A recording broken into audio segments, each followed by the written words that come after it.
Okay, salutations.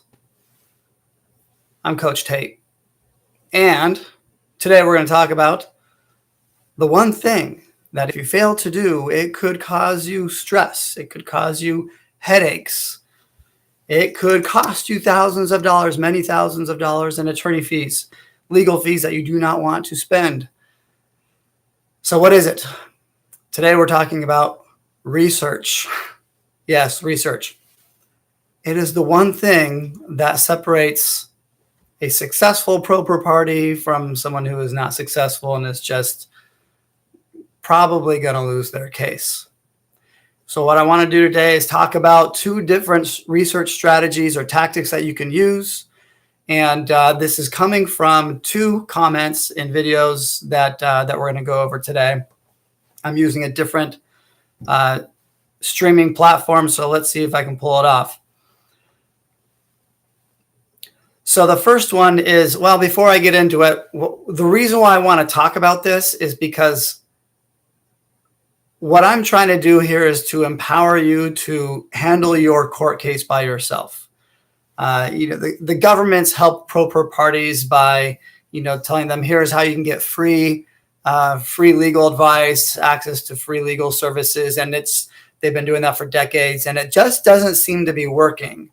And I think the reason why is because it still leaves you dependent on an attorney to give you the answers that you need.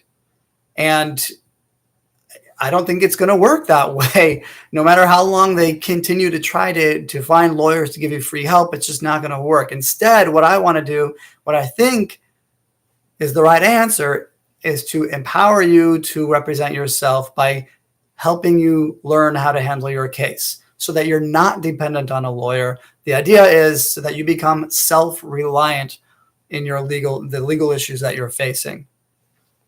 Okay, so that's what this is about. Now, how to become self-reliant? You have to learn the law, and that's hard to do. You're not going to law school. How do you learn the law? You're going to have to learn tactics of finding out what the law is. So I want to go over two of those today, and to show you how to do it, I'll use examples from questions that have been posed on various websites. Unfortunately, I don't see how I can share my screen with you in this platform that I'm using. I think that's probably fine because usually it's a little blurry, but let's take this first example. This is on a video that I have that says, agree to end your marriage quickly, jointly request summary divorce in California family court. And the question says, hello, on item 3, we separated on. What exactly do we need to put there if we are just now getting to file for divorce, but we are still married? And so this form is where a couple who is married is getting together, and they're saying jointly, they're going to use the same piece of paper and say, we are jointly requesting a divorce, or which is called a dissolution of marriage. And on this form, they have to put on there what the date of separation is. And so this person is saying, well, look, we still live together. I think this person is saying, we still live together. We're not separated yet. What are we supposed to put on this form? And the reason why there's confusion in this person's mind is because this person doesn't know what date of separation means. So here's the first clue when you're researching is you have to realize that the word that the courts are using might not mean the thing that might not mean what you think it means. There are legal definitions to some words, not all words, but some words. And in this case, the word separation, it doesn't mean just whatever you want it to mean. It has a statutory definition, okay, date of separation. And so what you have to do is go on Google and do a search for California family law separation. And what you'll find is in Family Code section 70, there's actually a definition of the phrase date of separation. And what it means in this context of family law is that one of the spouses has expressed to the other spouse the intent to end the marriage, or the conduct of the spouse is consistent with the intent to end the marriage. And so it doesn't matter for this particular person. It doesn't matter if they're still living together or not. Obviously, the couple has come to an agreement that they should end the marriage. So the date of the separation is whenever one of them has said, okay, let's end the marriage. Okay, that's the date of separation. So there has to be a date of separation, because how could you possibly come to file divorce without deciding to end the marriage? Right? There will always be a date of separation. And so the parties need to agree on what the date of separation is and put it in this form. The lesson for you is that if there's something in the form that you don't understand, you need to be thinking, okay, is it possible that this form is using a definition of the word that I don't know? Let me see if I can figure out if this particular word that's being used on this form, if it has a legal definition. Do a quick Google search or do a search in the family law code or whatever code you're dealing with. See if you can find that definition. Those definitions are always usually set out at the beginning of a code. So that's research tactic number one. Let me just back up and just talk a little bit more about this real quick. The date of separation is important because from that date on, any property that you have would be separate property, not community property. And so at the beginning of a divorce, you need to figure out what the date of separation is. Because if in the divorce, you're trying to figure out who gets what property and who owns what property, who has an interest in the property, you won't know that until you first know the date of separation. Okay, so let's talk about the second tactic for doing research. And this comes from another question posed on another video. This video is the title of this video is Avoid This Mistake When Issuing a Subpoena for Records. Use the Consumer Notice. Form SUBP-025. Now, if the person says, can this form be used to subpoena police records from the custodian of records in my city? Very common question. Now, how can this person find the answer to this question without relying on me to do a video in response or comment in response? How can this person do some research, become self-reliant, and figure out the answer to their question on their own? Well, the second way you do some research is look at the form that you're trying to understand. Many times, the form itself will have references to the statutes, the law that it pertains to. So usually that will be, at least in California, that will be in the bottom right corner. But in this particular case, on this form, it is right smack dab at the top in the middle of the page. Very easy to find. And this particular one, it says it's relating to the Code of Civil Procedure, section 1985.3 and 1985.6. So all you have to do is look up, you can do a Google search. Now we have a video actually on how to find the different code sections.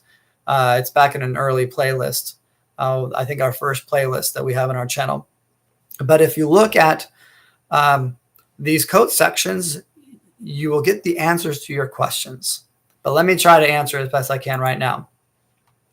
First off, I'm not sure I know exactly what you're asking. If you're asking, can you use this form is called a notice to consumer.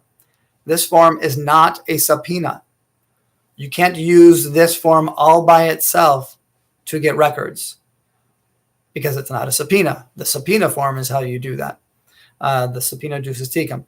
So this notice is something that goes with a subpoena when you are seeking certain kinds of records. What type of records? Well, these two code sections tell you the types of records that would require you to send this notice.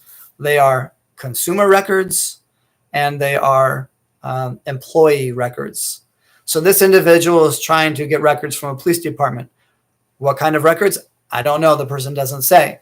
Are they employee records? So are you trying to find out maybe this person's spouse or ex-spouse works at a police department and they're trying to get employee records, personnel records. In that case, yes, you would need this notice form to go along with your subpoena. You would have to send out the subpoena and the notice to the spouse or ex-spouse. On the other hand, maybe you're looking for a police report, in which case, that's different.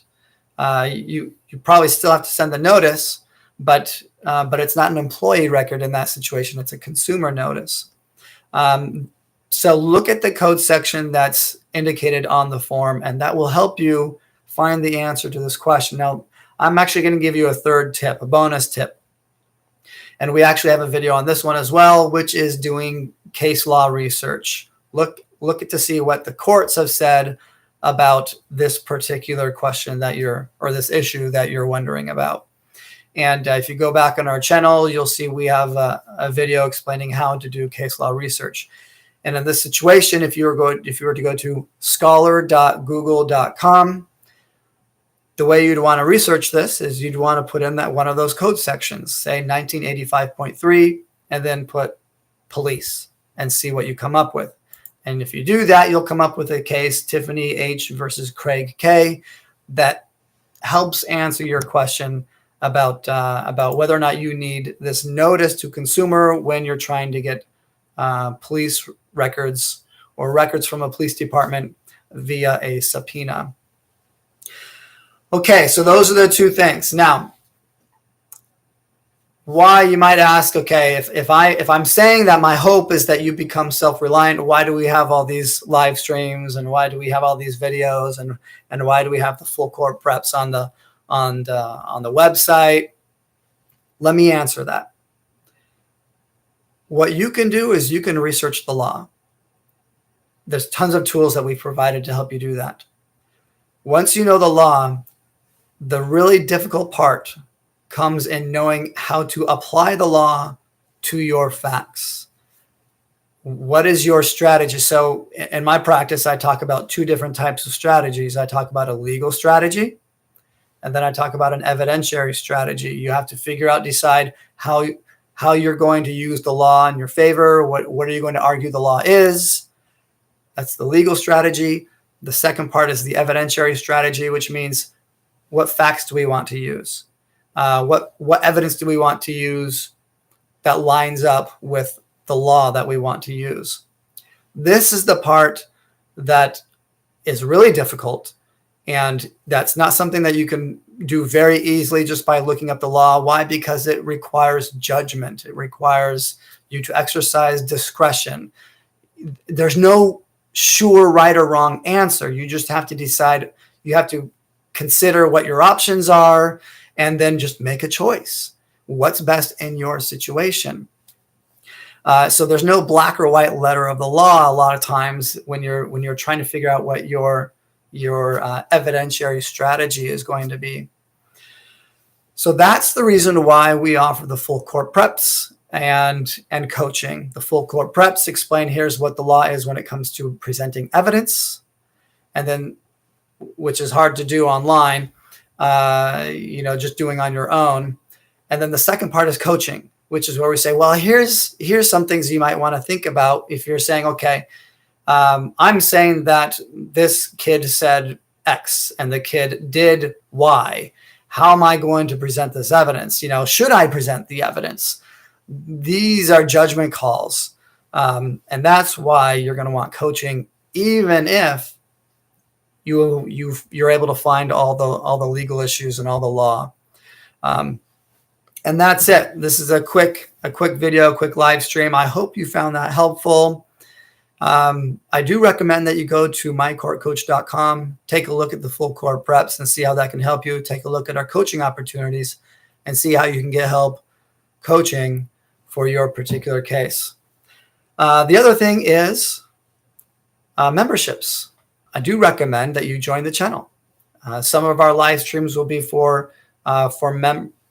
to chat. You'd have to be a member to chat. Some of our live streams are for members only. You can go take a look at our memberships and become an off the bench player, so you can get access to those those basically bonus live streams.